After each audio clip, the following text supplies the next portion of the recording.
Salam sejahtera, selamat hari Natal. Mari kita bersatu dalam doa. Terima kasih Allah yang telah menjadi Immanuel.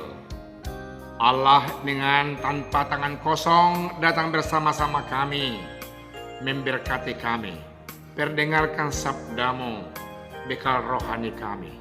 Dalam nama Yesus kami berdoa ya Tuhan. Amin. Firman Tuhan buat saudara dan saya yang merayakan pesta Natal pada hari ini terambil dari Injil Lukas pasal 2 ayat 1 sampai ayat 7. Dikatakan firman Tuhan demikian. Kelahiran Yesus. Pada waktu itu Kaisar Agustus mengeluarkan suatu perintah, menyuruh mendaftarkan semua orang ke seluruh dunia. Inilah pendaftaran yang pertama kali diadakan sewaktu Kirenius menjadi wali negeri di Syria. Maka pergilah semua orang mendaftarkan diri masing-masing di kotanya sendiri. Demikian juga Yusuf pergi dari kota Nazaret di Galilea ke Judea, ke kota Daud yang bernama Betlehem, karena ia berasal dari keluarga dan keturunan Daud, supaya didaftarkan bersama-sama dengan Maria, tunangannya yang sedang mengandung. Ketika mereka di situ, tibalah waktunya bagi Maria untuk bersalin, dan ia melahirkan seorang anak laki-laki, anaknya yang sulung.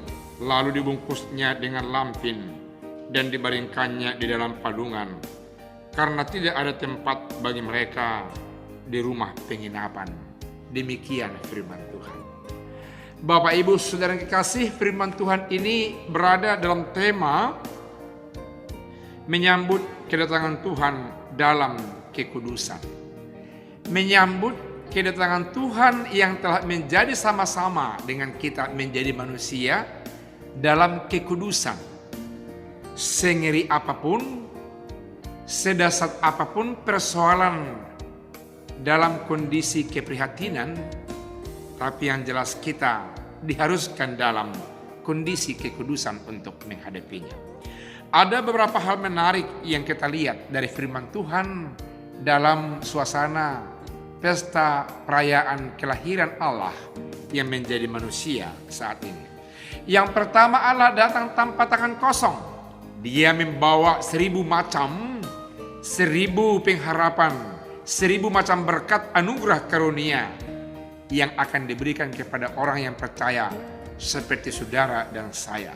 Karena itu siap-siaplah meminta apa yang akan menjadi saudara butuhkan, saudara pentingkan agar terasa hidup ini sejahtera atas kehadiran Allah yang menjadi manusia di tengah-tengah hidup sesama kita. Saudaraku yang kekasih, kalau kita melihat ayat 1 sampai ayat yang ketiga, di sana diperintahkan oleh Raja Kaisar yang berkuasa, yakni Raja Augustus. Itu adalah sebutan yang mulia, bukan sebutan nama person seperti nama baptisan, bukan. Bahwa Agustus yang mulia itu adalah orang yang dianggap juru selamat ketika itu di seluruh dunia, yang mana dunia dikuasai oleh kerajaan Romawi. Dia dianggap orang yang ilahi. Dia dianggap memiliki satu masa, satu zaman pemerintahan yang memberikan gambaran keemasan, kedamaian, kesuksesan, kesejahteraan umat yang dipimpinnya di tengah-tengah dunia ini. Dia disamakan dengan seorang dewa. Dia persis dianggap seperti pewaris segala sesuatu yang indah, yang baik, yang hebat, yang jaya dari antar generasi sampai kepada kehidupannya. Saudara tahu bahwa dia hidup sebenarnya dari tahun 30 sebelum Masehi sampai tahun 27 sebelum Masehi. Dia sebenarnya bernama Gaius Julianus Kaisar Octavianus, yang didaulat menjadi memperoleh nama gelar kerajaan, yakni Agustus. Saudaraku yang kekasih, saya ulangi, dia dianggap sebagai juru selamat dunia. Luar biasa. bahwa dialah yang memberikan perintah untuk pergi mendaftarkan diri kembali ke tempat masing-masing. Diadakan ada satu sensus penduduk kembali. Tujuannya apa, saudaraku yang kasih? Yang pertama, sensus ini sebenarnya bertujuan untuk mengkorelasikan pendaftaran terhadap pajak pendapatan, supaya tidak ada yang tertinggal masyarakat yang di bawah pemerintahan dari Kaisar Agustus ini yang tidak menyetorkan pajaknya kepada pemerintah. Karena itu adalah sebagai sumber untuk kemakmuran pemerintahan ketika itu.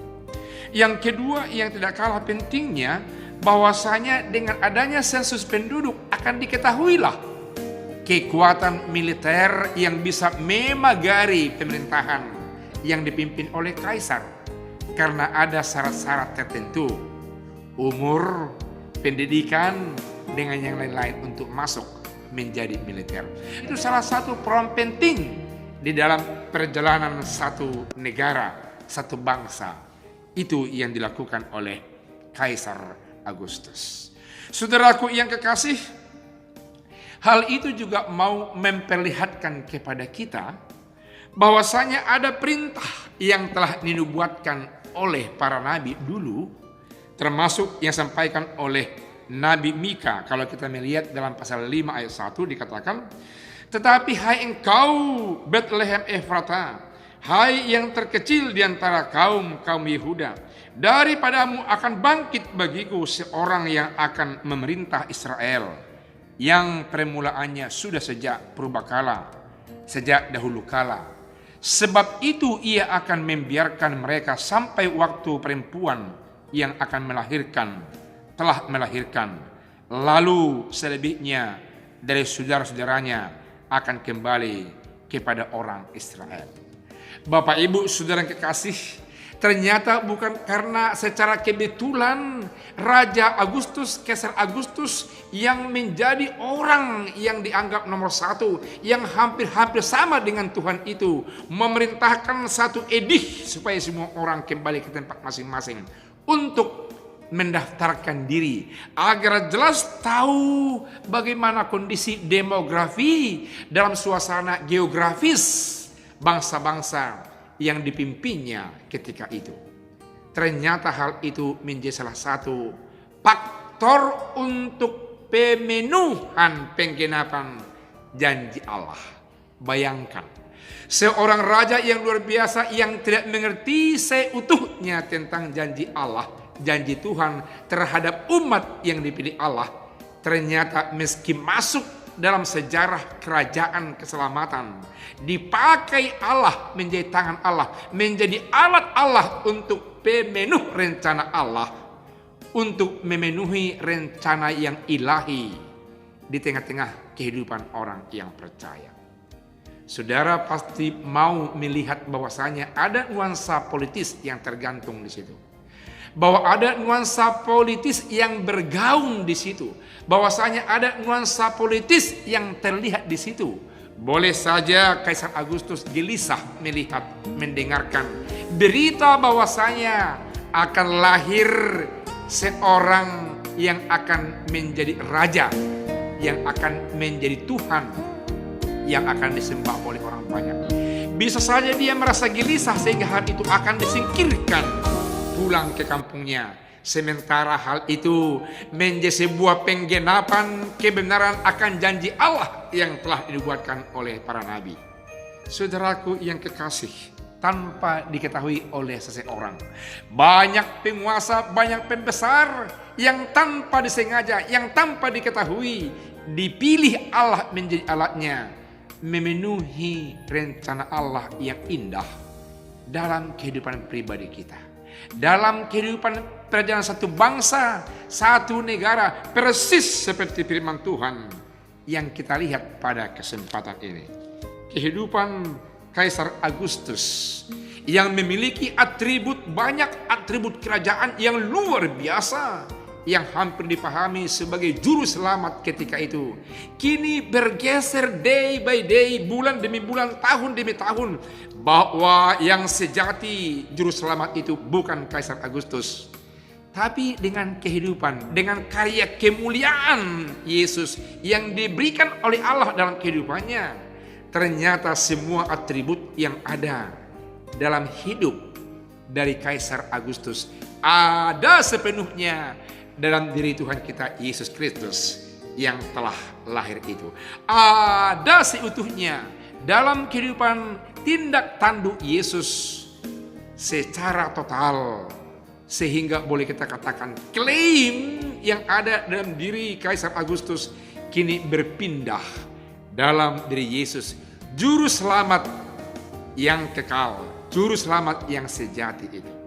Bapak Ibu yang kekasih, hal itu tidak sulit dilakukan oleh Yusuf.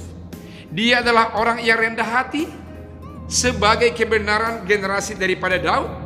Dia pergi dari Bethlehem ke Nazaret. Katanya ada 120 sampai 170 km. Bayangkan begitu jauh. Berjalan membutuhkan 4 sampai 5 hari. Penuh dengan bebatuan, debu, dan air sangat sulit. Begitu tertatih-tatih membawa istrinya Maria dengan kerendahan hati. Saudara yang kekasih, dalam ayat yang ke-6 sampai ayat ke-7, tiba waktunya untuk Maria melahirkan anaknya. Dan mereka tidak memperoleh fasilitas yang memadai. Sangat memprihatinkan. Gambaran kemiskinan, gambaran keprihatinan. Mereka terpaksa masuk di kandang domba. Yang konon dikatakan itu seperti satu gua di luar perkampungan yang resmi. Tempat-tempat dari alat transportasi ketika itu, kuda-kuda, mungkin lembu dengan yang lain. Pada hakikatnya palungan itu bukan terbuat dari kayu, tapi adalah yang konon tempat rumputnya adalah batu yang terpahat. Karena tempat dari kuda-kuda lembu-lembu itu bukan sebenarnya kandang, tapi adalah gua yang terbuat dari batu-batu yang ada di sekitar daerah itu. Amis. Dan seperti itu kondisi prihatinnya. Menggambarkan bahwa Yesus sungguh-sungguh datang dalam keprihatinan. Namun demikian dari diri dia terpancar pengharapan keselamatan. Dan dia juru selamat yang luar biasa. Hingga saat ini dia adalah gambaran Allah. Semua kekuasaan, kekuatan di sorga dan di dunia ada dalam dirinya. Saudaraku yang kekasih, Lukas dengan ciri khasnya, ciri khas Injilnya yang memperlihatkan bahwa Allah dalam nama Yesus yang sungguh manusiawi, yang sangat sederhana itu. Terimalah Yesus dengan kesederhanaan. Rayakanlah Yesus dengan penuh dengan kesederhanaan. Biarlah makna Yesus juru selamat itu menyusup di hati kita, menjawab seluruh kebutuhan kita, karena dia datang tanpa tangan kosong. Dia datang membawa damai. Dia datang membawa sukacita. Dia membawa sinar sukacita, menembus hati yang terdalam buat orang-orang yang percaya. Selamat hari Natal. Tuhan Yesus memberkati. Amin. Kita berdoa. Terima kasih Tuhan atas firman-Mu yang mengungkap rahasia segala atribut kerajaan kehormatan yang ada bagi manusia adalah milik Yesus, milik Allah yang sejati. Karena umat manusia siapapun terbatas dan bukan sejati kuat kuasa dan atributnya. Kepadamulah kemuliaan hormat selama-lamanya. Engkau datang dalam kesederhanaan. Biar kami hidup sederhana, namun memancarkan cinta kasih yang menghidupkan. Bagaikan Kristus yang datang sebagai Tuhan, yang memancarkan cinta kasih, yang hidup bersama kami. Immanuel.